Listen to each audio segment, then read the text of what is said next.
toads or frogs, or strange things living under logs. But ooh, I love onions.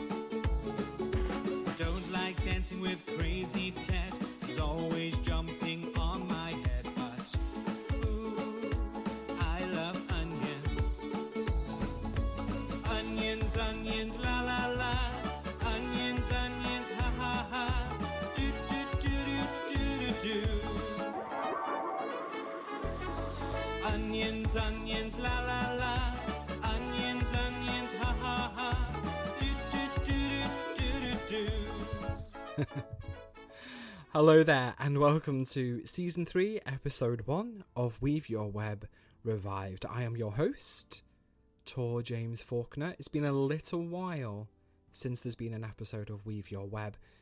How are you? I hope you've had a wonderful time since we last spoke and shared some time together. Let me tell you a little bit about the new theme tune first. So you'll notice that it's very, very different. It's very, very different to Season 1 and Season 2's theme tunes. Some of you might recognise it. It's a novelty track that's been around since I believe the 60s. So some of you might know it. I recorded my version to cheer up a friend. She and I have a long-running joke about onions, and as part of that long-running joke is that song. So we'll send each other random pictures of onions, we'll, randomly quote the song to each other, things like that, and it makes us smile. And I thought, let me just record a version of that song to cheer her up. She was having a bit of a sad day. And I posted the song to my Instagram stories, and I said, kind of as a joke, not expecting people to vote yes, but I said, should I make I Love Onions the new Weave Your Web theme tune? And an overwhelming majority of people voted yes. So I had to stick to it, and now I Love Onions is the Season 3 theme tune for Weave Your Web. And you might be thinking, Season 3? What happened to Season 2? Well, partly the theme tune change is why, it's Season 3. Otherwise, it's more or less, the same show, more or less the same format for the moment.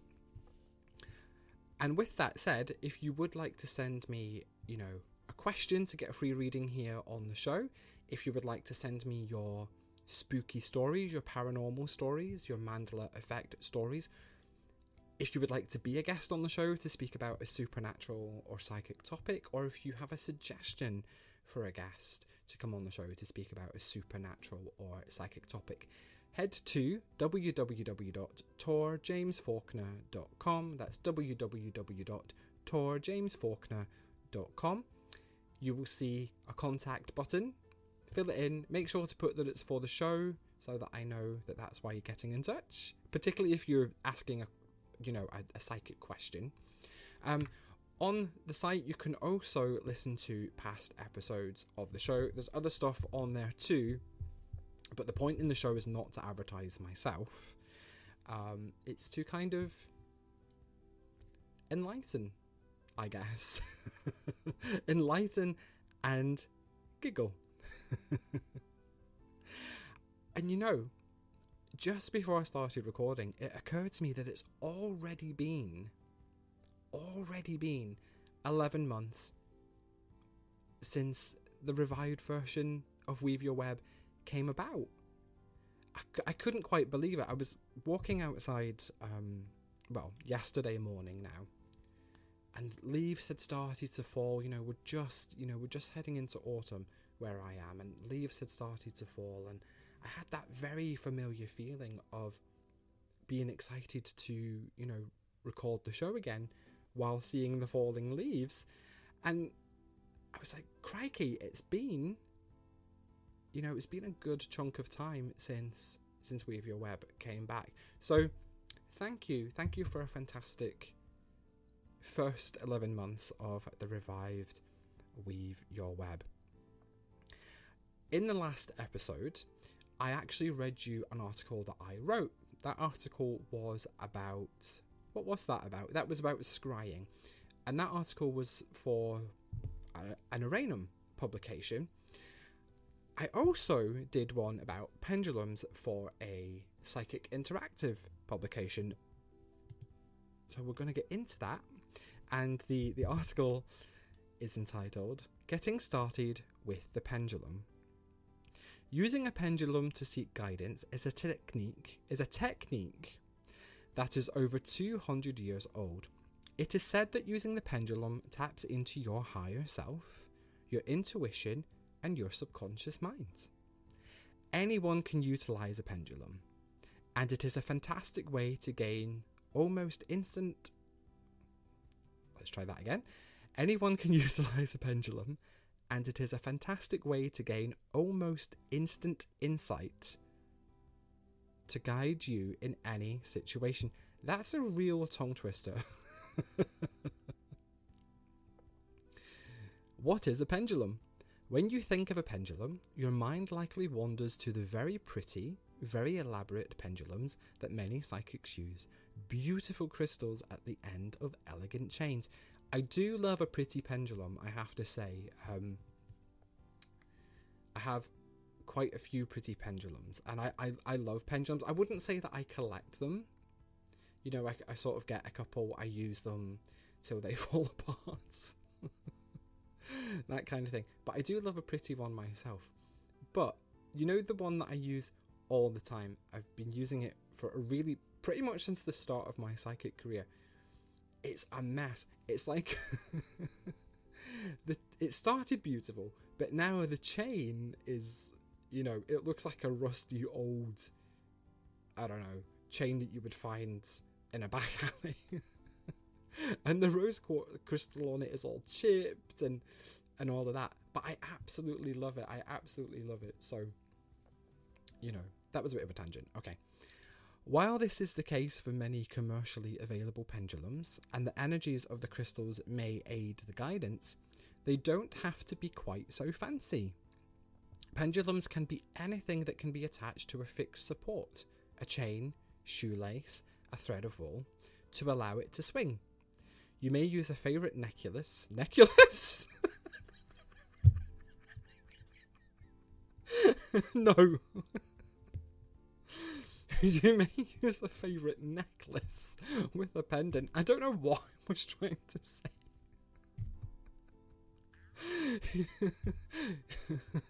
We're not even 10 minutes into the show and I've already lost the plot. Okay, let's try that again. You may use a favourite necklace, I nearly said that again,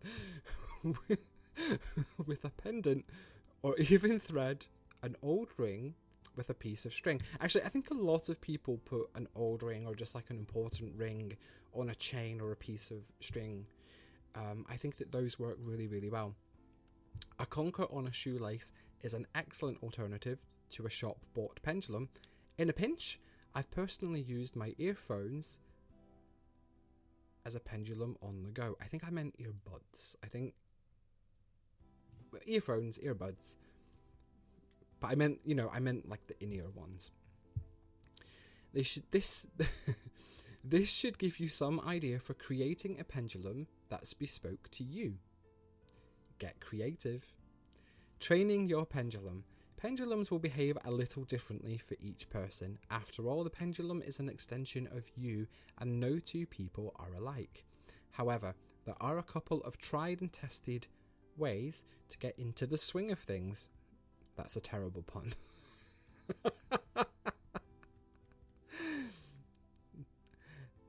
The first is to ask the pendulum a series of yes-no questions you know the answer to. This will give you a sense of how the pendulum will move to indicate yes and no, because of course that can be different for each person. That's not necessarily a universal thing. It's not even necessarily the same for the same person all the time. That can change, you know, if they have a couple of different pendulums that they use. Example, is my name TJ? So for Psychic Interactive. I was named TJ. My pendulum swings in a vertical fashion to indicate that yes, my name is TJ. Example, is my name JT?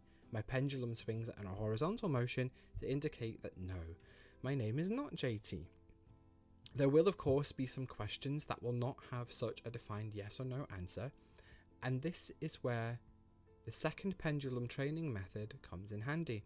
You can purchase or create a pendulum mat, and I've put an example picture of a pendulum mat. Pendulum mats look a little bit like a compass. They will include the yes and no directions as well as a few other variables. If creating your own mat, you can include answers that resonate with you or that may not be included in a traditional pendulum mat.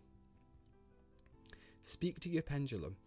Ask it to show you how it would like to move for the different answers. Example, pendulum, show me, try again.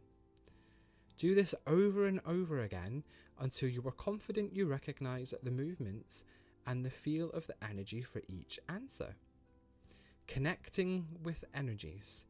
Pendulums are quite a versatile tool, which I think a lot of people don't know. I don't think a lot of people understand how versatile a pendulum can be.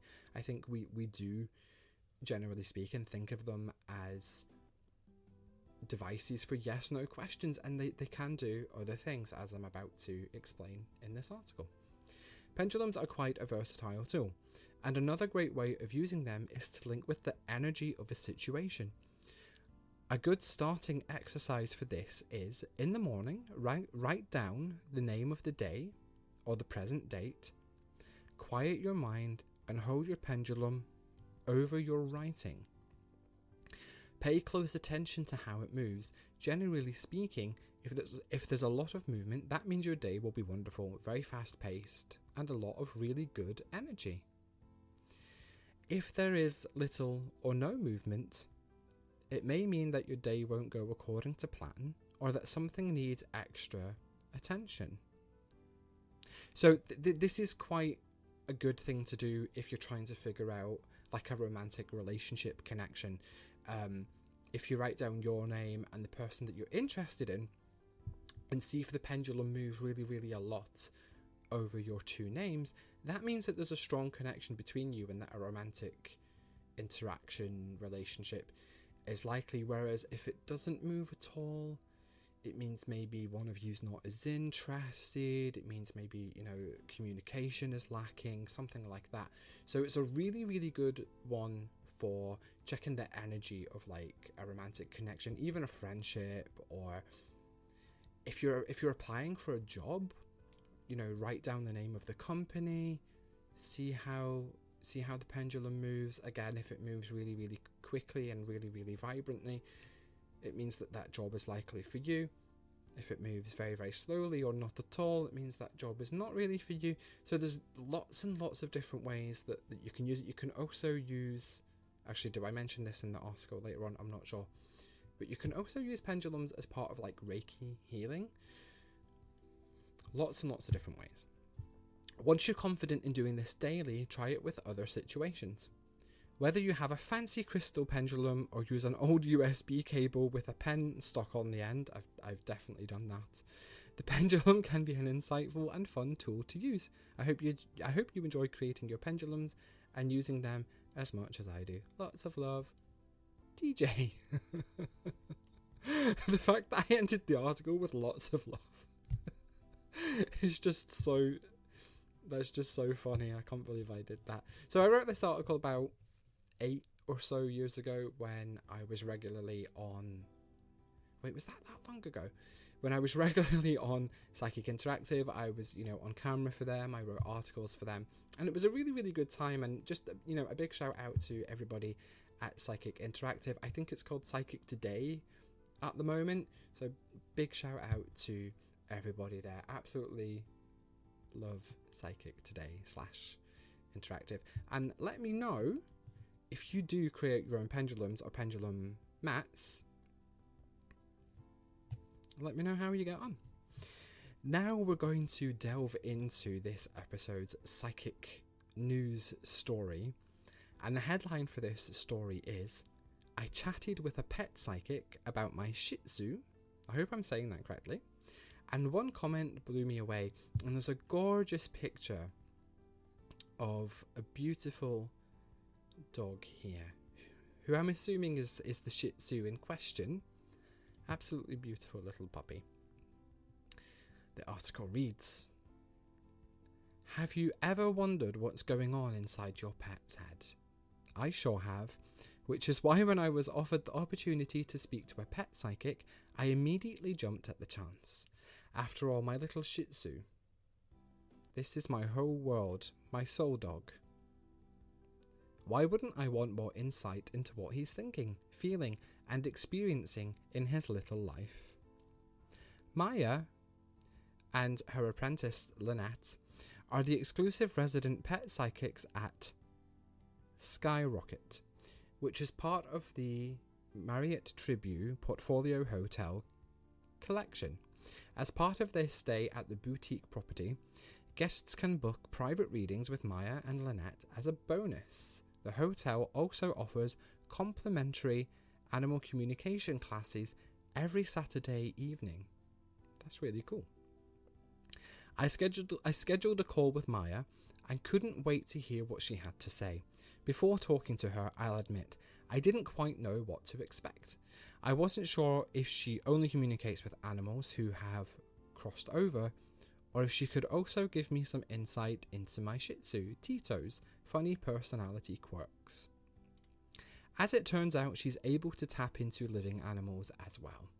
She worked her magic to contact Tito to hear what he has to say about being the funny little guy he is. If that is Tito in the picture, he looks so sweet and so cheeky. He really suits the name Tito. Tito can be pretty fearful of new people, and that's a shame, and in particular men. And he tends to growl and bark when someone gets within a few feet of me, the girl writing the article, not me. I don't know Tito. Can you give me some insight into why he won't calm down if he sees I'm not afraid? And the psychic answers, one thing's for sure, he's absolutely crazy about you, and he definitely knows how much you love him. He also says it's like the whole world drops away and it's just the two of you. That's sweet. But with new people, he says that sometimes you might be okay, but he's not okay. He's extremely protective of you, and he's very watchful and particular. He checks people out to see whether he thinks they have integrity and really care about you. He likes to create a disturbance. One of my dogs is like this too. He wants to get people's attention to make them pause and take a look at themselves. I just took my one and only child to college this week to start his freshman year, which has been a huge life transition. I'm curious as to whether Tito has any idea what's happening, or senses that there's a change, or knows that he's gone. And the psychic answers, yes, he knows, and he's aware of it, and he does have a few things to say about it. One thing he said is that he's with your child, and he'll always be with your child. He said that he thinks it's a good school, a good environment, and he's glad he chose this school. He knows there were some other considerations in the mix, but he had his paws on the matter and is relieved. Tito thinks that he's going to find a really nice niche, and it's going to happen quickly. He's saying that your son, and the girl writing the article puts in brackets, I had not told her my child was a son at this point, is kind of quirky like he is. He's super smart, and he's already meeting people who are going to be his buddies for years. They're supportive of his creativity and his brilliance. Tito says he's actually quite brilliant, and he's at a school that really honours people who have talents and special gifts. It's going to be a place he can really shine. Tito thinks he's already feeling like he has a new home. And then in brackets, it says, I thought it was wild that she tapped into the fact that my son is creative and talented. He's a musician, playwright, and he's at a highly specialised school in the northeast studying writing and directing for film. So this part of the call really took me by surprise. Oh, and there's a picture of Tito with his little tongue out. Does Tito understand that he's coming back? Oh yes, the psychic says. He knows he's coming back. Tito thinks it would be helpful to have some video calls on a regular basis. Give him a call and say, Tito wants to see you. It will be beneficial to your son as well, since it will help him to stay grounded and connected, though he's always going to be deeply connected with you. Know that Tito is right there by your side. He knows what you're going through, and he's experiencing some similar things too. He says he's been sort of co-parenting with you. That is so sweet. That is so lovely. I absolutely love that. What a cute article. Tito is such a cute dog, and I'm really happy that it was such a lovely experience with the pet psychic. I'm going to take a very short break. I'll see you on the other side. I don't like rain or snow or hail, or Moby Dick, that great white whale, but I love onions. I don't like shoes that pinch your toes, or people who squirt you with a garden hose, but I love onions. Onions, onions, la la la. Onions, onions, ha ha ha. Do do do do do do do. Onions, onions, la la la. Onions, onions, ha ha ha. Do do do do do do do. Hello and welcome back to Weave Your Web Revived, Season 3, Episode 1. And now it's time for a spooky story. Time for a spooky story. I have not read this story, so I'll be reacting along with you. Actually, just a little reminder, when I do read articles and stories as part of the show, my reactions, unless I've wrote them, my reactions are along with yours. I tend not to read them beforehand. So let's get into this. This story is called The Music from Across the Lake. I love it already. And this person writes, so I can't remember what year it was exactly, but I think it was around 2013. I had been living in Seattle, but I moved back home to my parents' house for a short stay, a few months, to get back on my feet before I could move to Tacoma. I came back in late summer and was gone to the city after Thanksgiving. During that time, I started to hang out with some folks from the old gang, people who stayed after high school. One of the people we hung out with, her grandparents owned a home overlooking a lake. It was awesome. We had some excellent parties there. Now Ashley, and they've put in brackets, all names changed for privacy, and her family owned this home for a while since the mid-1980s. And she told us about an accident that happened. It was summer in the early 90s, and her father's friend died there. Awfully sorry to hear that. She was fuzzy on the details, but it was a jet ski accident, and he drowned in the lake. Apparently, they dragged him to the shore, but were too late. I'm not sure that explains what happened to us, but I just wanted to preface the story with what could have been a factor. It was late fall in 2013. My friend Chris and I were waiting on our respective girlfriends at the time, getting ready for a Halloween party that night. He was sitting playing some PC game in the corner, and I was watching some horror movie on TV. I love the idea of that setting because I feel like that would be me and one of my friends too. One of us would be on some machine or other playing a game, and one of us would be, glued to a horror movie, sometimes both at the same time. At this time, it was dark, pretty pitch black, a dry night. I remember I went out to smoke tisk tisk. I'm just joking. And I kept hearing a strange noise. The noise sounded like something slapping around in mud or muck. Not a strong thud, but weak, just enough to grab my attention. That's spooky. That's spooky. I could hear it coming from around the lake. At this point, my buddy Chris is out here smoking with me. I asked him if he heard that noise. He said he did. So without really any real hesitation, we started to investigate. In some reeds, we found a huge decaying salmon still alive. Ooh. Its eyes were whitened out, and whatever kind of rot it had, it was affecting its whole body. Ooh. I literally just physically shuddered. Oh my goodness. Rotting while it was alive, we were baffled. I don't know much about local flora and fauna, but from what Chris and I both knew, salmon didn't run in that lake. No sea access. That was weird. We chalked it up to the magic of Halloween. You know, weird stuff happens. It wasn't Halloween, but good enough explanation. Well, it must have been close to Halloween if there was a Halloween party, right? We just didn't really want to think about the sickening flopping sound. Ooh. The lady's now finally ready. It was time to move out. We had a good time at my friend's house.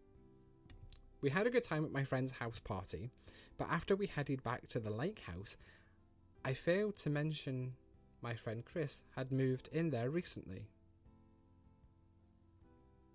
It was late. The girls had gone to sleep, but Chris and I were hopelessly addicted to a MOBA called Heroes of Newerth. Oh, I remember that game. At the time, so we wanted to get in a game. Who cares how many beers we had? Probably the randoms that you would have been partied up with. I bet they cared how many beers you had.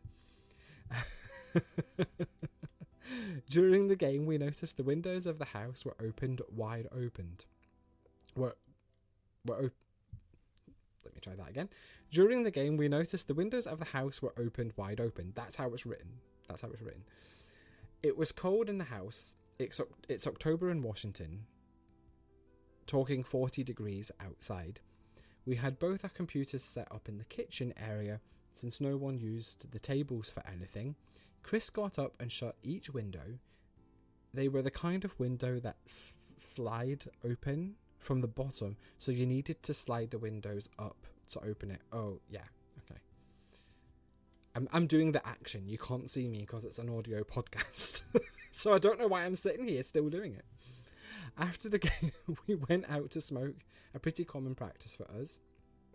As we were getting up, I heard Chris say, "What the hell, I closed these." The windows were back open. Wide open like before. He closed them again, and this time I saw with my own eyes. He smoked, went back inside to our computers. As we entered the queue for another game, I noticed that once again the windows were opened wide. Ooh. At this point, we thought a friend of ours was trying to mess with us. Yeah. A friend. You would have seen them, I'm sure. A friend who knew we'd be there. It was a pretty common hangout spot for all our friend group. People dropped in all the time. Late at night? Late October, though? I don't know. So we looked out in the driveway and everything, checked out all the normal cars. Chris and I started to get spooked. Someone is messing with us and not one of our friends. I would be spooked too. We armed ourselves. Chris had a big mag flashlight made out of metal. I grabbed a big knife out of the kitchen drawer. We thought at this point it was time to go take a look around the house. The fog was starting to come in off the lake. I bet that looked really pretty and really spooky and did not help the situation. If you've never seen fog creep and stretch, it's a weird thing. It's slow, but also almost in a heartbeat. It's covering the land in wisps, just enough to fool you. It dampens noise too, So every tree branch you snap under your feet sounds different, like it's just for you to hear. Yeah, this is why I love fog. I love fog so much. I think fog is just amazing, but I'll try not to go on a fog tangent. The flashlight was weak. The flashlight was weak. It was old, so we just got a few feet of light. We looked around the house, starting out front where the driveway was. We looked by the cars, checking to see if our cars were fine, and we moved from there to the side of the house where the windows were. No one around. At this point, the lake couldn't be seen. It looked like it was made of smoke, just so thick with fog, nothing could be seen. That's when we heard something, at first, very softly. It was music. A song. I had never heard the slow roll of the piano. Both Chris and I were thrown off by the sound of the music. "You're hearing this music, right?" he asked. "Yeah, man," I said back. We were practically holding hands at this point, standing shoulder to shoulder, nearing closer to the back door. I'm spooked just reading this. This is really, really good. The music was starting to get louder, or just closer to us. Chris, with his flashlight, started looking in all directions, trying to find the source. It sounded like it was coming off the lake. Oh, goodness. If it was a boat or something, the fog would partly be why we wouldn't be able to see anything moving. Nothing moved, but the music, some somber tune, I could never make out. If I ever heard it again, I would recognize it. The music has never left me. Chris and I were both pretty unnerved by the situation unfolding. We went inside and locked the doors. And once again, the windows wide open. Oh my goodness. Chris closed them, and I remember this so vividly. Chris closed and locked the windows, and he looked white. He turned around and said, "I could hear the music off the lake." We went to bed, snuggling in with our ladies, who were none the wiser. The next morning, I remember being woken up by Chris's girlfriend, complaining how cold it was. The windows were left open overnight. Chris and I are still close friends. We discuss this every few years. We have never really landed on what the music was, or what was up with the fish, or even weirder, the windows that wouldn't stay closed. We don't know if any of it was connected to the untimely drowning that happened, if it had any connection. What I do know is that I never heard the music again, and neither did he. That is fantastic. That is an amazing story. That is an amazing story. I don't know if this is a true story or something that, somebody has written, but it's really, really good. I absolutely loved that. It spooked me. It spooked me reading it, which is always good. It kind of reminded me of like Silent Hill, maybe Resident Evil, those kind of like spooky video games. Wow, really, really good story. And if you've got a story like that you would like me to read out on the show, please send it in. The contact details will be in and around wherever you are listening. And speaking of listeners, we have a psychic question which has come in from D. I was going to say who has come in from D, but that doesn't work, does it? We've got a psychic question that's come in from D. Lovely D asks, will my job situation be revolved? And I do apologise for the shuffling sound down the microphone. I know it can be awfully annoying. Let's see, will Dee's job situation be resolved?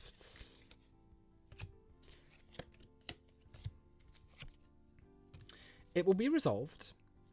You're looking at no longer than about a month from now. So I'm recording this on the 17th of September. So round about roughly the 17th of October, it will all be resolved. You'll be looking back and going, phew, wiping your brow. It feels like this job situation has been weighing very, very heavily on you. As I was tuning into the energy of the question, my shoulders felt, slouched, and I felt almost physically pulled down. So I feel like this situation has been causing you a lot of trouble, a lot of sleepless nights. Not only is it going to be resolved, but you're actually going to walk away from the situation feeling more powerful. You're gonna feel like they're saying you're gonna feel like you have learned a big lesson. And part of that lesson is to walk away from certain situations sooner, okay? And I know that might sound a little bit harsh, but it feels like you try to stick out this situation longer than you should have, right? Was it through fear of like messing up a contract, or through fear of walking away from unfinished work? It feels like you felt as though you had to see certain things through and then you can leave. Okay, I'll finish this project and then I can leave. When actually, because of the situation that was going on, you should have just bailed out of there. The work wouldn't have been your responsibility, is what they're saying. They're giving me the words, you should have bailed. The work is not your responsibility. So I realize that might sound a little bit harsh, but yeah, part of your lesson here is learning to go, this isn't working. This makes me feel bad. I'm gonna about turn and leave. You will also have to be careful what I say, just because of where I'm based and certain regulations. But there's also some compensation coming your way off the back of this, D. So I'm so happy that that's going to work out for you. And let me know how you get on, D. Lots of love. Sending you lots of love and lots of healing. Now, I wanted to do something slightly different as as we've had the kind of change into season 3. And for each episode, I'm going to include an angel number. And if this resonates, fantastic. If it doesn't resonate, just ignore it. And this episode's angel number is 999. 999. And 999, I know anybody listening in the UK is going to be having a little giggle, because that's our emergency services number. It's not an emergency. 999 is all about, actually this ties in nicely with Dee's question and answer here. 999 is all about completion, okay? It's about the end of cycles, the beginnings of new cycles, the end of, certain life phases, and the beginnings of new life phases, especially in things like career, relationships, and that can be friendships too, projects finishing, and then the next one coming. And really, what the angels are asking us to do is to trust this process of life changing, embrace the change, to learn not to resist change. So it might well be that you're coming to the end of something, or that you're feeling that you need to leave something, and maybe there's a little bit of trepidation there. Maybe you feel, should you leave? Shouldn't you leave? Should you take this new job? Is this relationship, is this friendship really serving me anymore? Is it maybe time to, cut ties with certain people? And they're saying, embrace that, embrace it.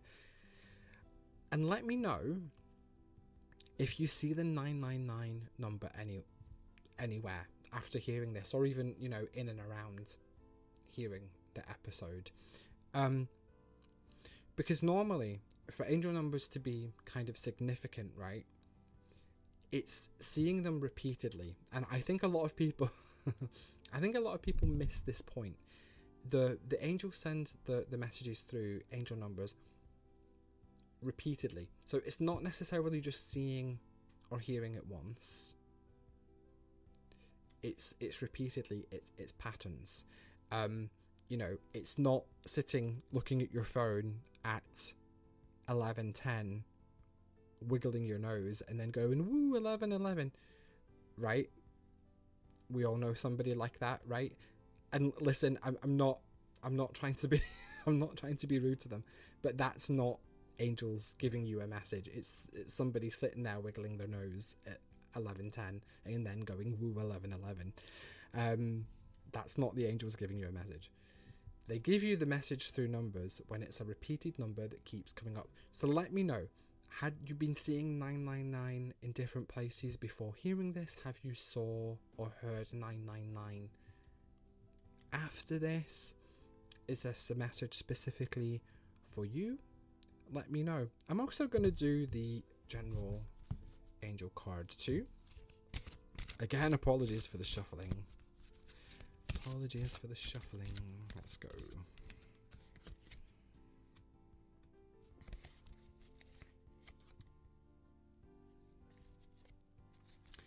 I've taken two, and it feels like they kind of go hand in hand. So we have the inspiration card, and we have the wisdom card. And the angels connected with these cards are Haniel, is connected with inspiration, and Gabriel is connected with wisdom. And it really does feel like these kind of go hand in hand, and it does feel like it's tapping a little bit into that 999 number message as well. It's saying allow inspiration to fuel wisdom. Bear with me. If you're suddenly feeling really inspired to take up a new course, a new hobby, potentially a new job, learn about it.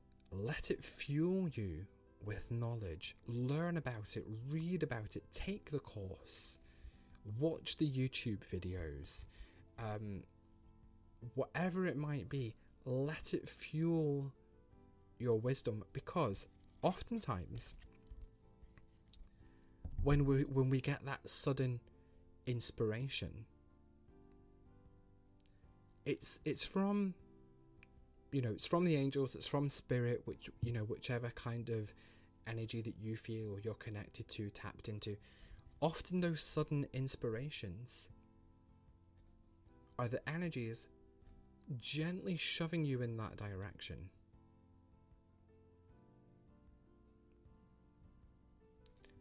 So please do keep that in mind. And again, let me know. Thank you for spending this episode with me. It has been absolutely lovely. As always, just a reminder, there's no set schedule for the show. So, you know, it is prone to have breaks and things like that. But do keep in touch. It's always wonderful to hear from you all. And I'll see you next time. Go power. The onion is a tuberous vegetable and is a member of the genus Stincus delicioso. It was highly prized by the ancient Egyptian pharaohs and their friends and cousins. They cause watering of the eyes and rubefaction of the skin, but it is very, very delicious.